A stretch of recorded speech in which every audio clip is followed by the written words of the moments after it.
Hello and welcome to the Pause Podcast. I'm your host, John Smith, the website designer, and I guess you could also say the junior designer here at Pause Magazine.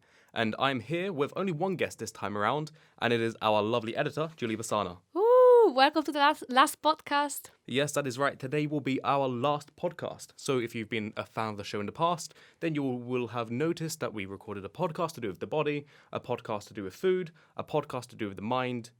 Actually, no, mind is today. And a podcast to do with ease. Was that correct? We did a podcast about ease, yes, we've did. done that. Okay, perfect. So we let you guess, basically, at this moment, what do you think are going to be our magazine section and what you're going to find inside the magazine? We may have been teasing a few things. Maybe teasing a few things, yeah. We shall see. And yes, so we're recording this on a Sunday. We are committed students right here. We are indeed, we're very committed students. And we are delighted to announce that our website will be launching tomorrow. And also, in a few weeks' time, our magazine will be going live as well. So we hope you all enjoy that. But as always, we are here with the podcasts. We're here with the questions that you, our lovely audience, has given us to answer on the show. And, you know, we've had some longer shows in the past. We've had some shorter ones in the past. So let's just see how this episode goes. But today is all about the mind. Ooh. Okay, so our first question comes from Matt Hardy, and he asks, how can I go a day without thinking about alcohol? I think that's a very good question. I think when you have an addiction, it's very hard to not think about it. So I think in a short term, I think I don't have a proper answer, but one thing that might help is try to maybe have something else that you might like even more than alcohol. I know it sounds a little bit weird, but maybe, I don't know, maybe you have talking to your mom, something that you like a lot, talking to your parents, or like just walking your dog or stuff like that. Maybe try to do more of that activity and try to also think what's triggering of you thinking about alcohol. So for example, if you feel like you're thinking more about alcohol if you're stressed, I know it sounds weird, but try to be less stressed, or try to find the trigger and try obviously to stay away from that trigger. Yeah, I honestly couldn't agree more. I mean, it's not really something that I can relate to personally because I've never really drank an alcohol in my life. So thinking about alcohol isn't really something that I deal with on a day-to-day perspective. So if you're the sort of person, Matt, that, you know, always thinks about alcohol, it might be worth seeing to try and find something else that you enjoy drinking. You know, I love drinking water. I cannot go a day without water. If you see me walking down the street, at uni, you know, in my bedroom, pretty much anywhere, I've always got water with me because it's important to stay hydrated. And I know, water isn't for everyone, so maybe you might like a fizzy drink, maybe you like juices, you know, I know there's apple, orange, blackcurrant. So, you know, if you're the sort of person that, you know, can't stop thinking about alcohol, maybe it'd be good to, you know, try and take a step back if you think that's possible. So, you know, if your friends ask if you want to meet them at the pub, you know, take a step back and be like, no, I don't want to go to the pub because I know if I go to the pub, I'm going to drink. And, you know, try and introduce different beverages into your life. Maybe it's tea, coffee, or, you know, one of the ones that I said before. So I feel like obviously it's going to be a lengthy process, but the fact that you're asking this question could be an indication that you want to change this. And I feel like if you take slow steps into your life, so say if you're, you know, drinking 4 pints of beer a day, see if over the next week or two you can reduce that amount. So, you know, in a few days' time, you know, you're on 4 beers. In a week's time, cut that down to 3, and then to 2, and then to 1, and then see how your body adjusts to not having alcohol. And maybe over time, you'll realize that you don't need alcohol anymore, and maybe you'll stop thinking about alcohol. But also I want to underline, we are not experts, and if you think you are going through an addiction, we always recommend to call your GP and speak to him. Yes, obviously. That's an important message to remember Yes. from our show. We are not the experts here. We are not the experts. The people answering questions. But this is just a student podcast, so just please remember that as well. And also remember to drink responsibly. We can't say that enough. Yeah, of course. Yeah. Okay, our next question comes from Olivia Mina, and she asks, how can I get a good night's sleep after a busy day? Oh, that's such a good question because I struggle a lot with sleep disorders in general, and I think I already mentioned on the podcast. Yeah, I'm pretty similar in that regard. Yeah, I think the best way that works for me personally is having a sleep routine. So that would be, all of us has different busy days every day, but just when it comes to like to the evening and this before going to sleep, just make sure that you do every single day the same exact thing. So for example, for me personally, it works by drinking a chamomile just before going to bed, and then doing 10-15 minutes of meditation.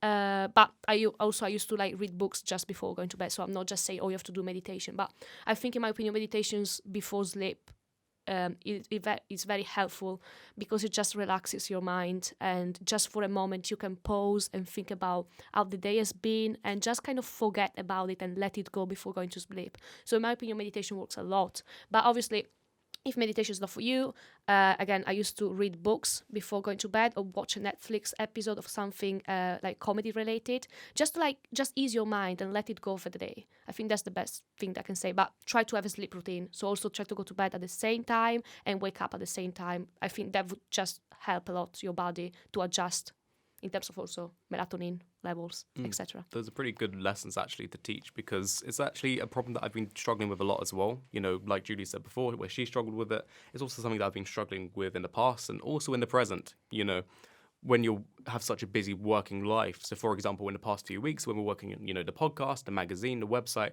it can get quite overwhelming at times. And I found that some days I'm having like 2 hours, 3 hours of sleep a night, and that's clearly not enough. Like, any doctor or health professional definitely wouldn't recommend it, and I know it's bad for my health. But, you know, doing things like meditating and getting a good sleep schedule in can work, and I know it's worked because, like, in the past, when I've realized I've had a bit of a like poor sleeping schedule, I've tried to improve that, and it has worked in the long run.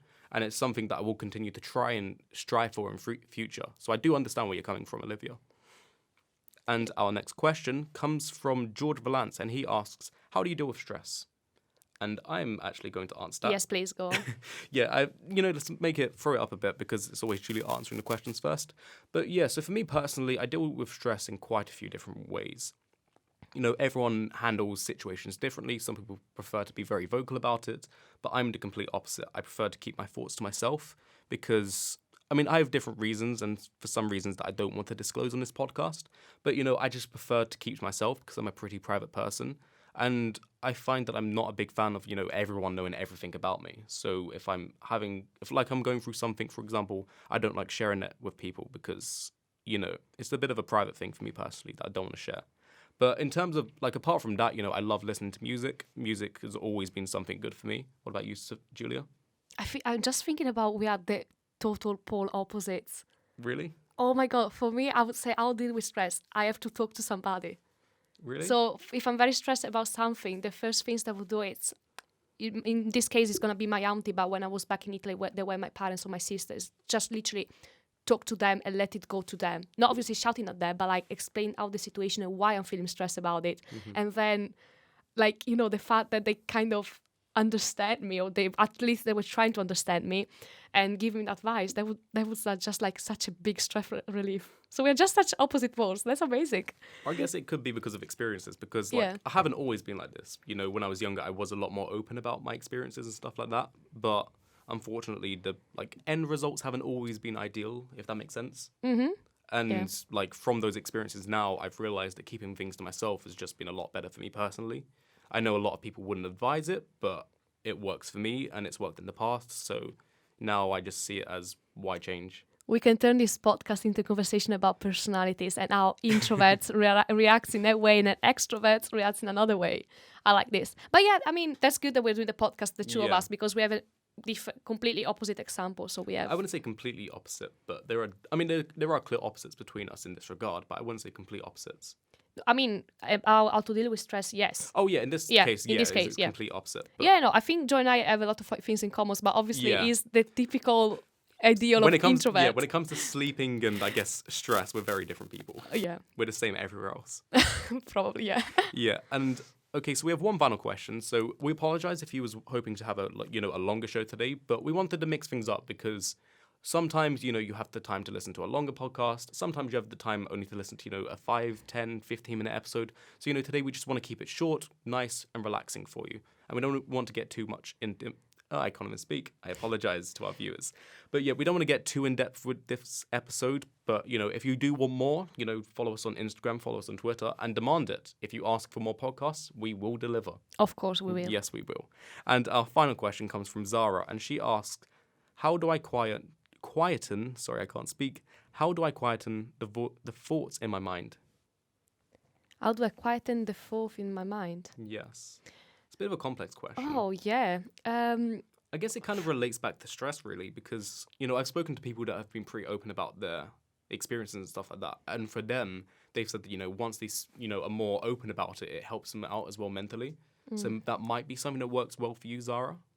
For me personally, I think, again, meditation is the answer. I feel like I'm giving meditation the answer to everything. But it's meditation for you and music for me. It's just like, exactly. It's just like when I meditate, and maybe that's the same feeling that you have when you listen to music.